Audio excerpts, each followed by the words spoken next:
Good morning, everyone. We are back. The show is called TBR SSF Show. Hey, you know what? What is really interesting? Some people have just disappeared.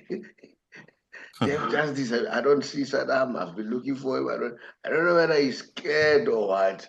Maybe it's a question of being fearful. And then there is one thing that I've noticed.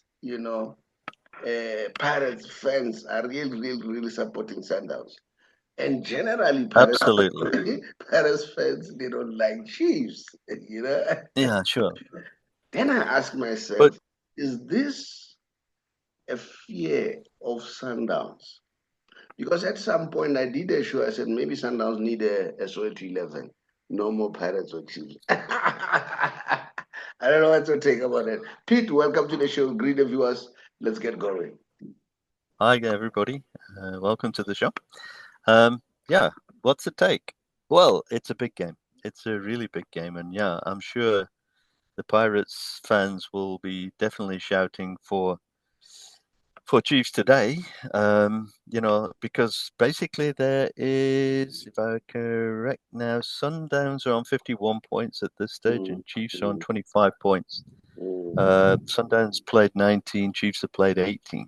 mm, So effectively, if you look at Pirates' position now on 36 points with only, I think it's 15 played now, mm, should mm, Chiefs bring about an upset there, then effectively they would be 5 games behind going into their game against Gallants later mm, today. mm, And they would be 5 games behind and 15 points behind mm, mm, mm, because the difference is 15 now. And if Chiefs bring an upset there, then that remains 15. mm. And then basically, in theory, on paper, 5 times 3 is 15. So if a good run by Pirates, Mm. could bring them in contention for the league again. Yeah. So I'm sure the Pirates fans will be drawn between wearing yellow and black today. Now, Maybe I've they seen, maybe they're going to wear both. I've seen something.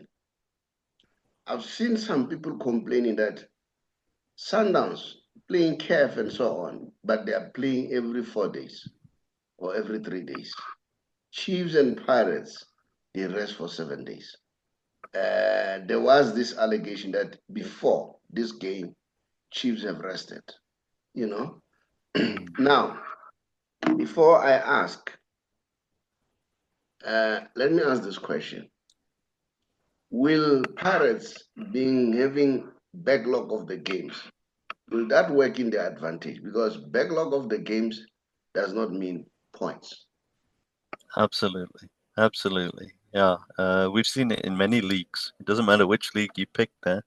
Mm, Points equals prizes, as they say. I mean, they're in the bag. There's no predictions, no upsets. The points mm, are there. So they've still got a lot to do should the result come their way. But, mathematically, as they say, it's mm, mm, available, it's mm, possible, and mm, it would give them something maybe to work for. mm. Do you think it's a, people are complaining. Remember, Dr. Avin Koza is the chairman of the league. All right. Well, Hmm. I've been saying this many times that this thing of club owners are also running the league. It brings a problem at some point. It will raise ugly head at some point. Although I think we've seen that Dr. Koza is trying his best to balance things, but now people are questioning that is this a matter of the two teams, which is Chiefs and Pirates, being favored because they cannot catch up with Sundowns? So the only way is to come up with this. And I see even the coach of Mamelodi Sundowns was complaining that they play too many games. And then I don't know whether will this work for Sundowns or will work against Sundowns. Remember, they're still going to play Kev. When it comes to the Mm, league, if they win today, it is gonna be difficult for anybody to catch up with them. And then absolutely. having looked the way they played these past few days or these past few games, now they're winning four by four now. Yeah. There was at some point they were winning 1-2, 1, and so on. But the good thing, they've been winning, Sundowns. They've been winning because winning means a lot. It's unlike you lose. Becomes a habit. Yeah, because when you lose, the motivation goes down and so on. And so I don't know. We'll watch the space very closely. Do you think those people have an argument to say it seems as if the so-called Soweto Giants, are they still called the Giants? I don't know. Are they still called the Giants? Yeah, I think so. They are somehow being favored. What's your take about this argument, Pete? Yeah, difficult one that. I think favoritism. Who knows? But if one brings it back to the complaint, Sundowns playing too many games or playing the period in between the games being shorter than the Soweto Giants there. Doesn't this bring the story back to squad size? Really, at the end of the day, if you want to compete in, various competitions, and you're going to get injuries during a given season there, so your squad size and content actually makes a difference. So I mean, at the end of the day, not all the games that have been played there are top games there, so rotation of your squad, you can put your fringe players back in, for the smaller games, or the perceived smaller games at least anyway. And you have your superstars on the bench there, and then if things go a little bit belly up there, with some good substitutions, you can maybe rescue a bad situation in that case there. So it's all about squad size and rotation, really, at the end of the day. Do they have a point? The Premier League teams are also complaining about games being close together. You'll see it now this week. I mean, there was Premier League games this week, and now it's FA Cup. So those that are not involved in the FA Cup anymore will get a rest, whereas those that are will end up playing. So they get a less time period to rest. But I think Pep himself mentioned it. His players were tired by the end of last season.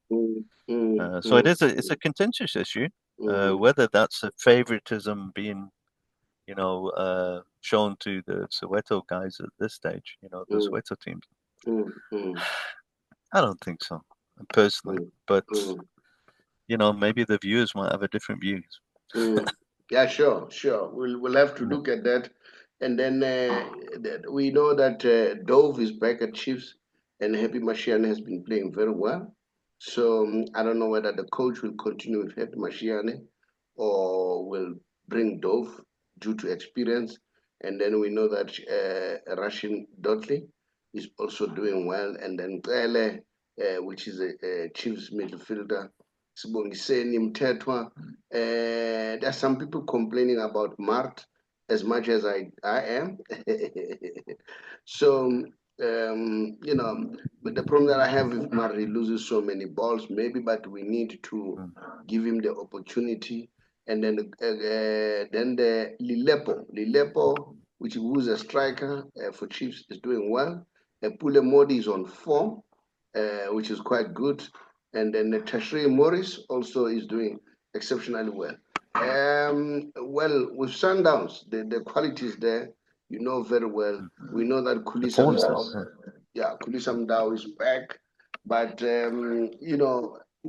Morena is doing exceptionally well. On the flank, going backwards, going up front. And guess what? At some point, he was a goalkeeper. And then at some point, he even scored a goal. So, as a coach, Cardoso, what do? Mundau is regarded as reliable, winger. Do you bring him back or do you take Morena out? Sure. They have quality. They have quality, Sundowns. But for me, if I was Cardoso, keep Morena. He's on form. He's motivated. Let him play, and then let Mundau fight for his own back to the squad. Ribeiro is doing exceptionally well. and then not only Ribeiro, Shaulile has waken up from the slumber, and then we don't know. It's gonna be a very very exciting game, and then what's your prediction there? to be honest,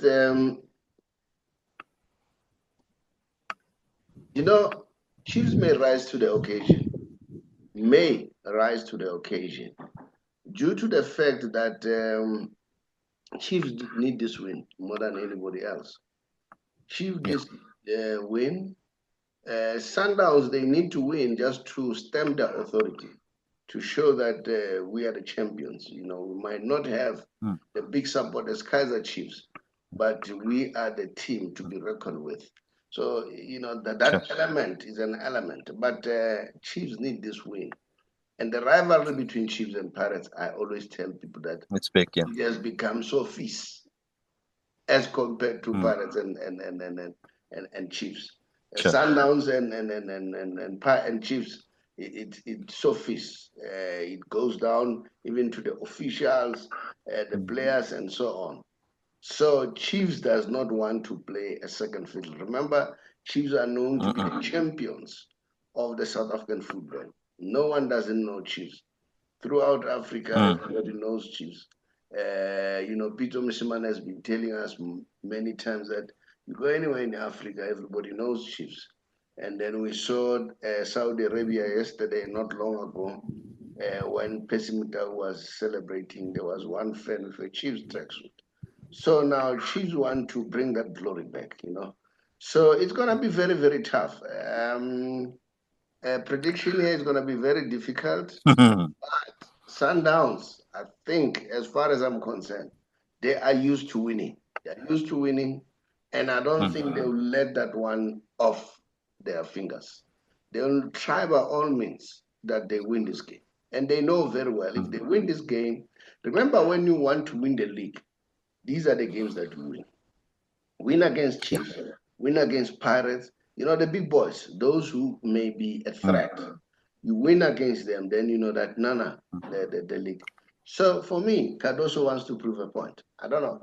But it's going to be very difficult for me to predict. Anything can happen. Sundowns can win. But I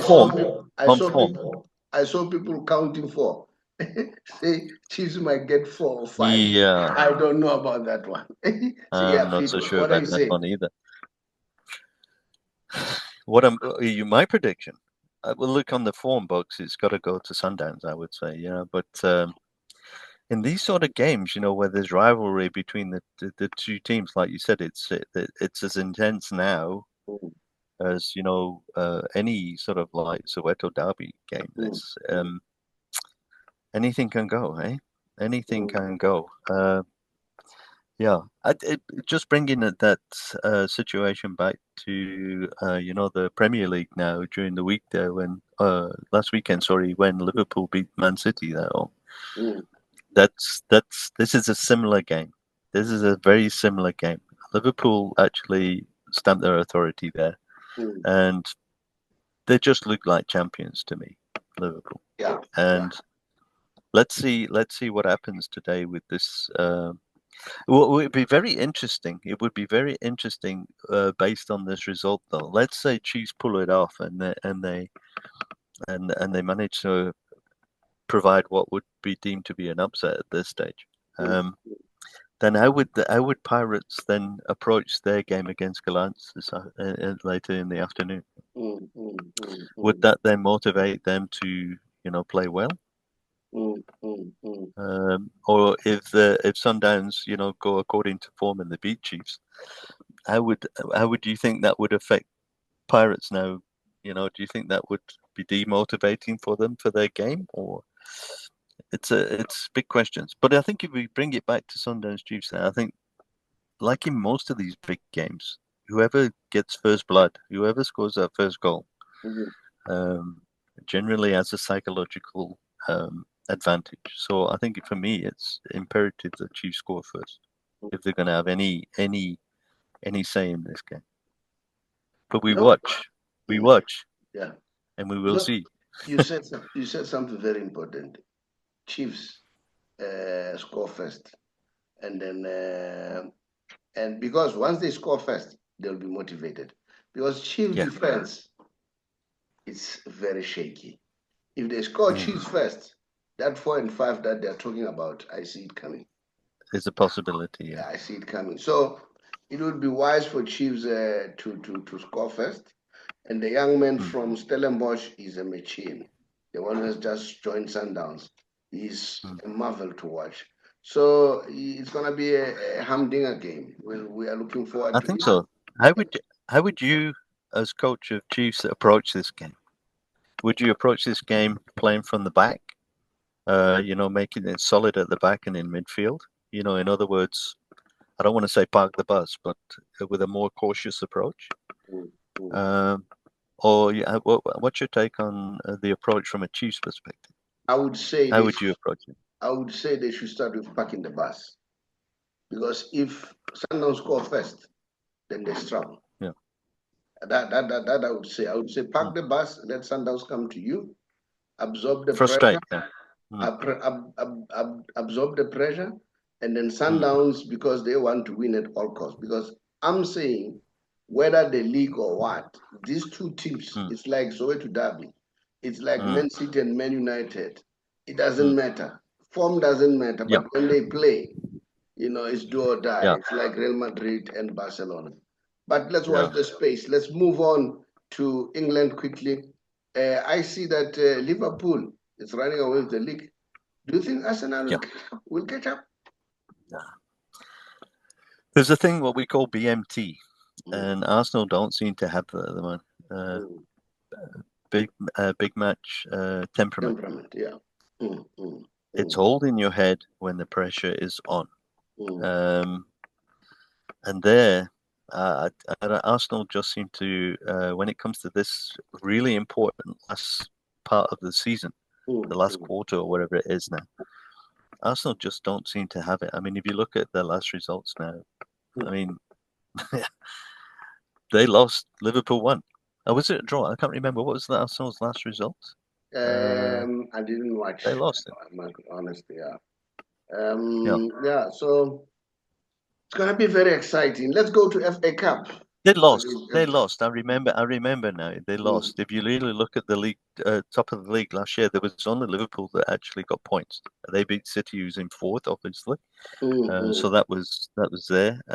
Nottingham Forest. I think, everybody slipped up underneath Liverpool, giving them I think it's about a 13-point lead now, something like that. So for me, they can start taking the league trophy there, taking those blue ribbons off there, putting some red ones on there, and start etching the name Liverpool at the bottom there as the winners of the league this year. It breaks my heart to say so, but the fact's a fact. They're looking just too good. Yeah, no, they're looking too good. It doesn't look like they are in any way going to stop. I think they are just going to be more motivated and go all the way. And that's it. And remember, Liverpool is also one of the big teams in England.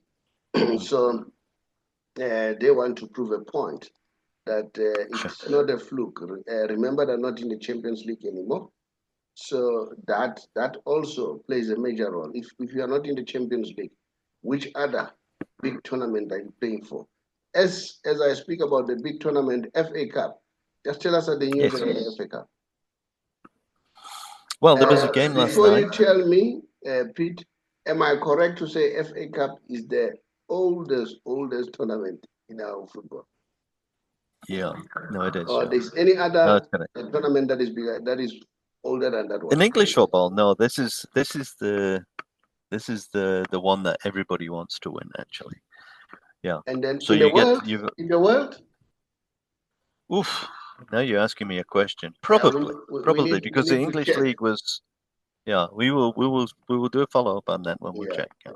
From a cup tournament perspective, but my guess would probably say yes, because if you look at when the football leagues really started, it was in the late 1800s going into the 1900s. So, and the FA Cup, I think it is but it's premier in England. There, the people go for this.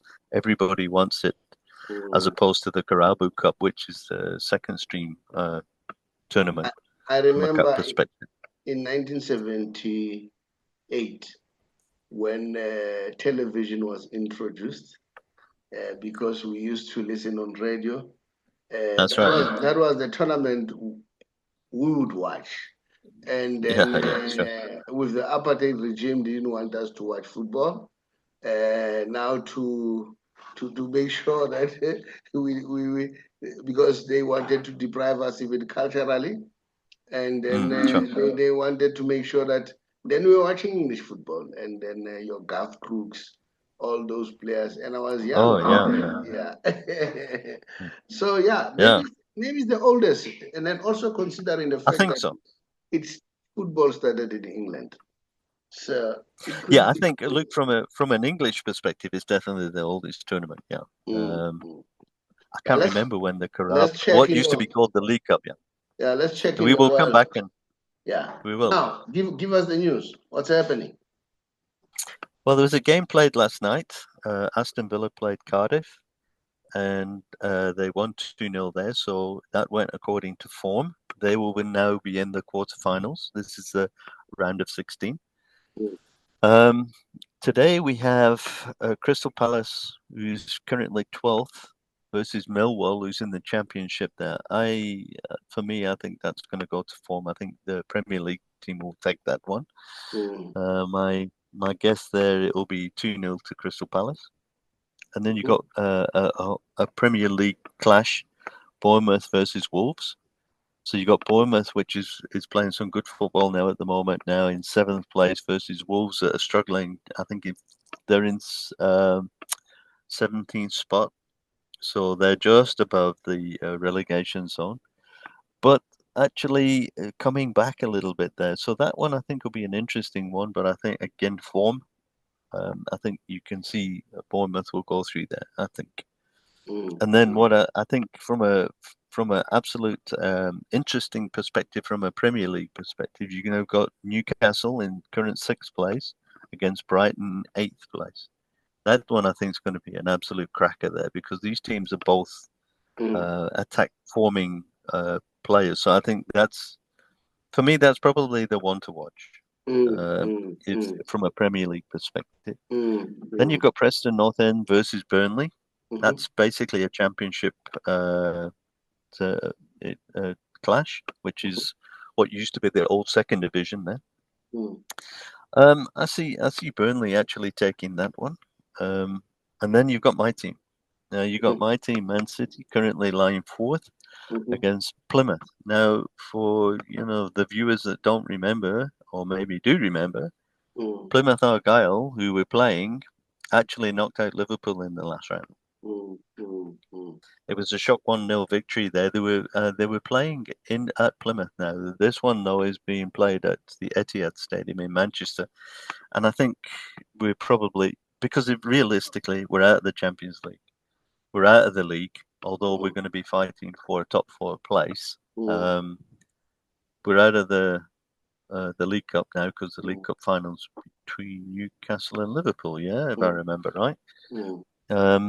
So I think this is the only tournament that we can actually get some silverware out of this league, which has been a bit of a disastrous league from a City fan's perspective.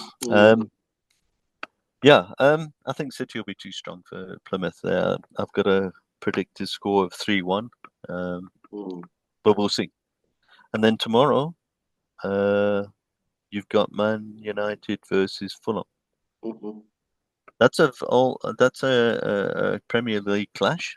14th place United versus 9th place Fulham.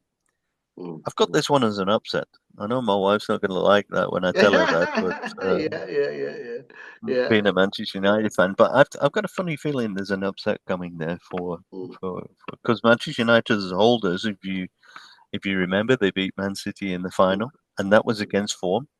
So bringing it back to that game today, form doesn't always count. And then Nottingham Forest currently in third place playing Ipswich, which is again a Premier League clash. Ipswich battling at the moment, 18 spots are in the relegation zone there. I think Forest will be way too strong for these guys. I've got something like a 4-0 prediction here. Okay. So yes, oldest tournament in the world. I don't know, but I would put my money on it. Yeah. I've got the answer here. Yeah. Courtesy of Google. It's FA Cup. What will we do with that Google? In 1871-72 season. 18, okay? In 1800. That's the oldest tournament, soccer tournament. In terms of the international tournament, the oldest is Copa America. Copa America, which was first held in 1916 in the honor of the 100th anniversary of Argentina's independence, with Uruguay winning the inaugural title. It took place every 1 to 4 years before it adopted its current quadrennial format in 2007. So we got the answer. FA oldest tournament, and then 1800. It's many years ago. And then I must say, credit to you. You once said at some point, you know what? The absence of Rodri is going to affect Man City big time. And I can see that, and I must say hats off to Pep. We know that he's got problems. We saw that the divorce is being finalized now. And they're using the same lawyer, both of them. It looks like it's gonna be an amicable resolution. I don't know. I don't want to quick to blame here. But you know what? I'm worried about the children. And then you have that. That is it's a major upset in one's life. Sure. And at the same time, you have this commitment. Football. Pep loves football. What's happening? Well, they always say, Saubrey, you mustn't take your work problems home. Because it will affect, and you mustn't take your home problems to work. But I think his dedication to football and to Man City, obviously at this stage, actually maybe was the problem in their marriage. I think he did take his game home. I really do, because he is so focused on his work, as we would call it, that I think it did affect their marriage there. But who knows? We never know what goes on behind closed doors. But yes, I agree. And it would be really interesting to know, how did that affect his divorce? How did that affect his approach to the game? Because to be honest with you, as a Man City fan, I sometimes look at his team selection and I think to myself, well, why? Why don't you substitute a little bit earlier? I mean, he brings on players, with like 5 minutes to go. They're not going to influence that game in the same way. One example is playing Rico Lewis as a fullback. Now, as much as he's a talented player, he's playing him out of position. And he's not strong enough as a defender to face, some of these big brute centre forwards that come forward there. And I think that proved its point, when they played Real Madrid. He was quite exposed, I think, Rico Lewis. Great player, don't get me wrong. Just played out of position.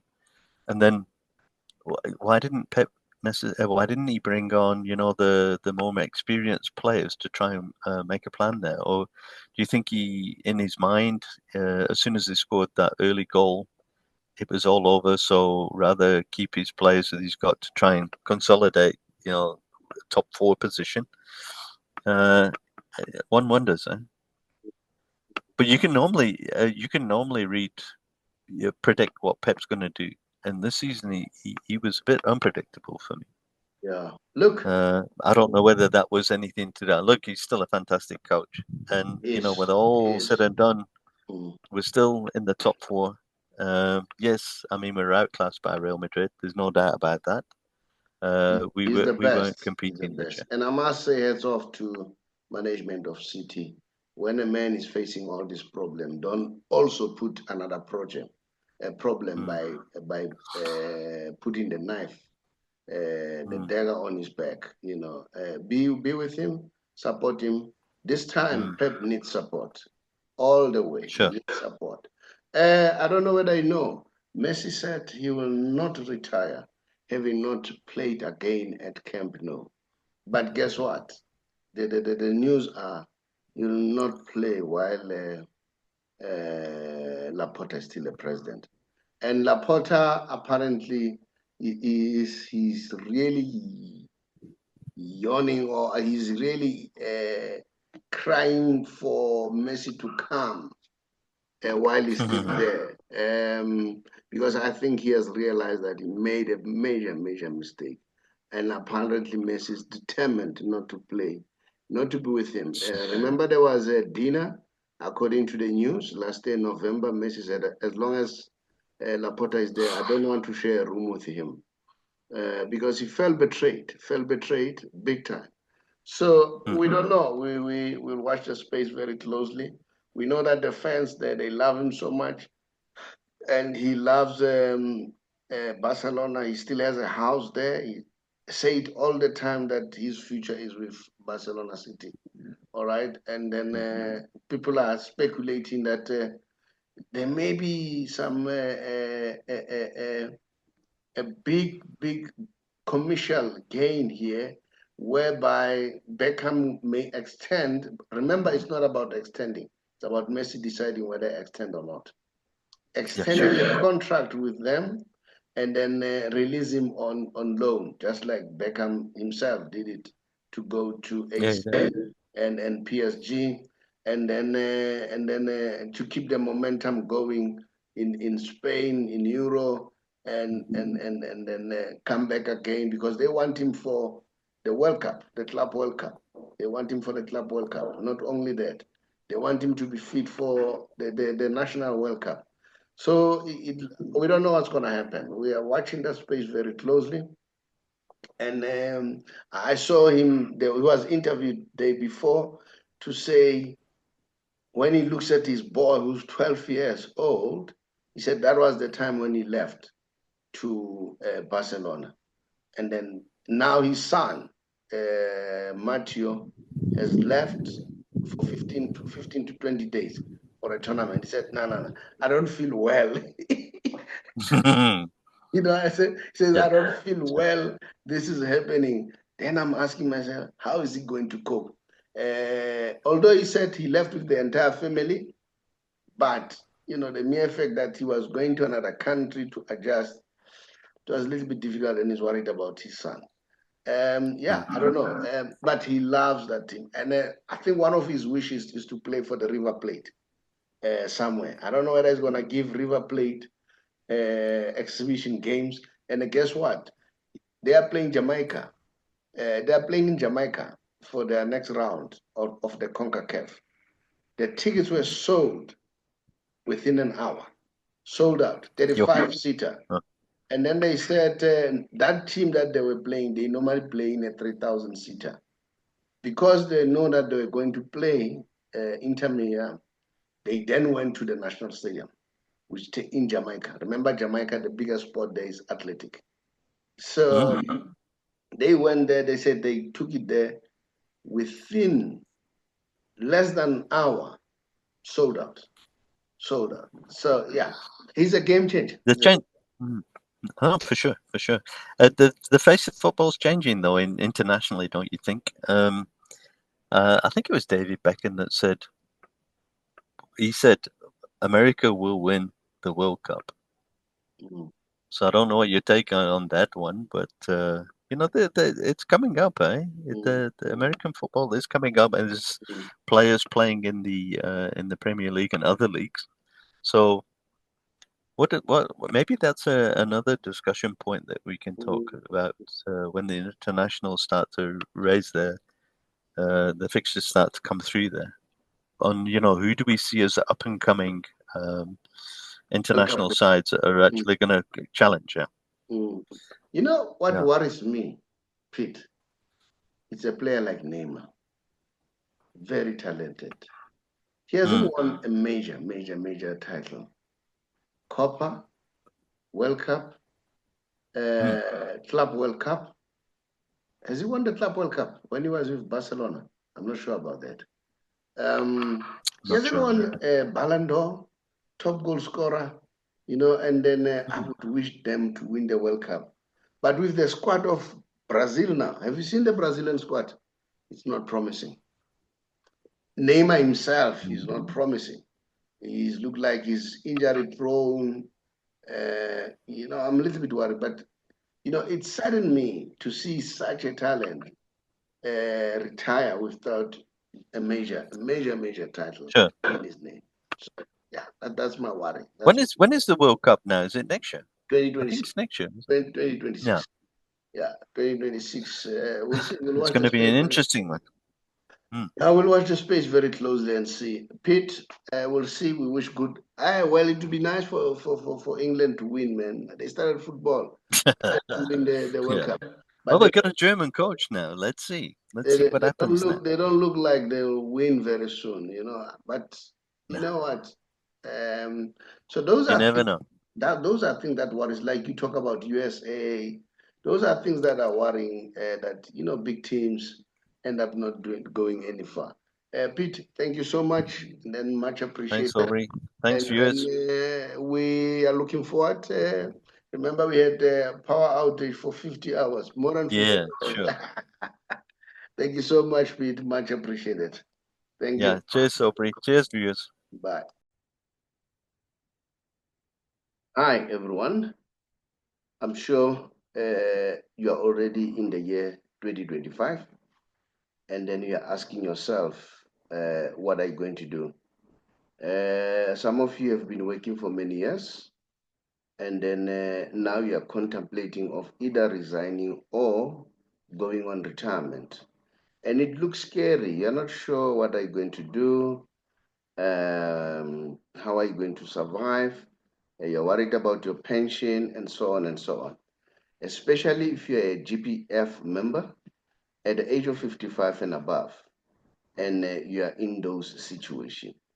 You are thinking, what's going to happen?